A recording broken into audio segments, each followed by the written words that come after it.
listening to the Blue Jay Breakdown.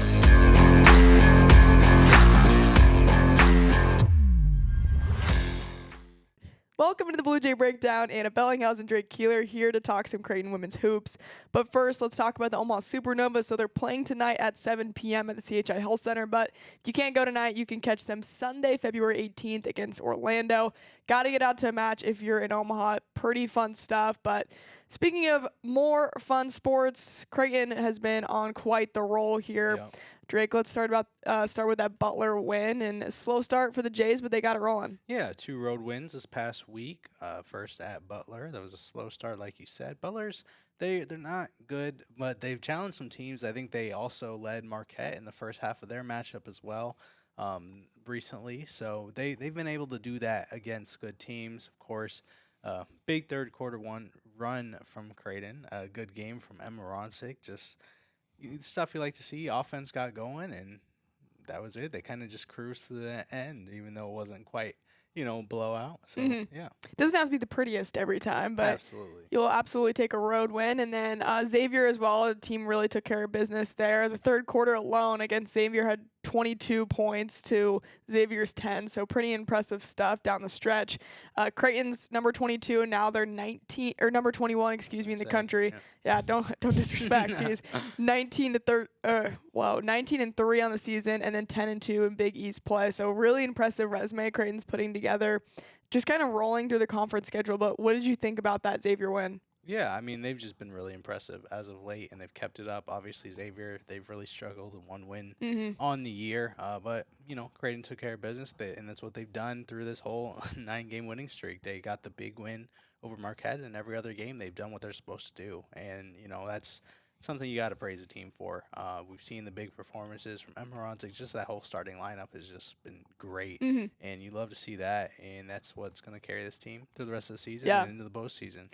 And so consistent, too. It's been really impressive on the scoring end, and then I think the defense has also improved down the line as well. But Absolutely. Want to give a shout out to Mallory Brake, career high 17 points for her on the night, just finding a way to impact the game in multiple ways, but also doing it on the scoring end, I think is a huge plus for Jim Flannery. Yeah, it's always great. And he's talked about, feeling like she can get a little more involved. She can score on those cuts to the rim, make a reverse layup every now and then. She's not quite a shooter. She banked in a 3 against Xavier. Let's go. So that's always fun to see. But, she can contribute a little bit offensively here and there, and that's the team's going to absolutely like that. But, of course, she continues to be, probably the team's best defender. She's been really good on that end. I believe she had 4 steals against Xavier. Every game you look at the box scores, like a block, 2 steals, at least. She's always impacting the game. Yeah, she's been really good in that starting spot, and it has just been really impressive to watch. Yeah, so glad she got a breakout game, if you will, 17 points, a great night for Mallory. And then they look for their 10th straight win against DePaul. Again, Creighton's just absolutely rolling right now, but the first matchup against DePaul was a little bit closer than people might have thought. Yeah, no, that was a good performance from DePaul at home when they hosted that game. Now this one's at Creighton. So, you look to, they'll be happy with a similar result. They almost, I believe it was like a 9-point win still. So you would like to see that. 10 straight wins gets double digits right before those back-to-back games against St. John's and UConn. That'd be really good. And, they're going to have to bring it. DePaul is another team that's, I think, in the bottom 3 of the Big East still, but they've got some talent. I believe it was Jory Allen had 22 points last game. They've got another 17-point per game scorer. They've got the ability to challenge Creighton, even in Omaha. So, really looking forward to that one. Where do you see Creighton right now lining up in March Madness? I think they've been projected as a 6th seed, and I think as we've talked about before, it's kind of hard for them to get much higher than that, right? We've seen them kind of hang in the 22, 21 ranking range, just because the Big East, besides that top tier, it's kind of, not the deepest conference, right? So if they're going to want to get into the hosting range, they're either going to need a lot of teams to lose or kind of get that signature win on the road against UConn, or, you wonder how if they can get to the 5-seed range with just, even if you lose to UConn and you just win the rest of your games, that's really impressive. They'd be a 4-loss team, maybe 5-loss in the Big East tournament. So, they're gonna have a good seed for sure. Tough to deny them at that point. If your only loss the rest of the year is UConn, I mean, That just would looking be at the ridiculous, record, right? It'd be silly to not feel like this team's at least Yeah. 5 seed and above. Yeah, and I think you want to also see them, challenge UConn. I think Yes. that's something that is valued. Even if you lose a game, being competitive. They obviously were not competitive Right. in that first game at home, lose by 40.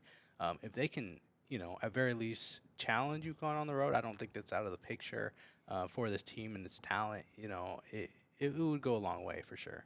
Oh yeah, committee would look at that, and I think you're talking a lot higher seed if UConn's a W in that column. But Drake, any thoughts at this point of the year of where this Creighton team is? Is this where exactly you expected them to be? Any surprises? I don't think it's too surprising necessarily, but it has been really impressive, probably above expectations, just because, this team is good.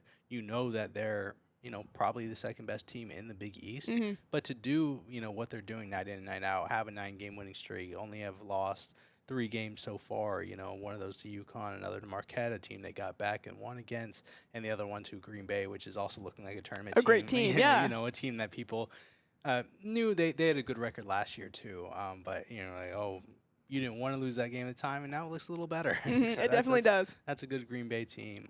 So it's been, when you can win as many games as they have, that's always going to be impressive, even if the schedule is not, one of the hardest in the country. Mm-hmm. Yeah, you still got to follow up on everything and Right. win those games, especially the ones that you're supposed to. But again, it's still any night in the Big East with teams, and they just know each other so well. So it's not always easy to get wins, and I think the road wins especially are impressive. But yeah, looking for the 10th straight against DePaul. That's Saturday, February 10th, 3 p.m. tip-off.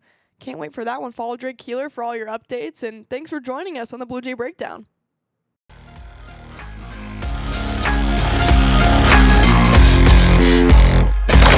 A Hurrdat Sports Network production.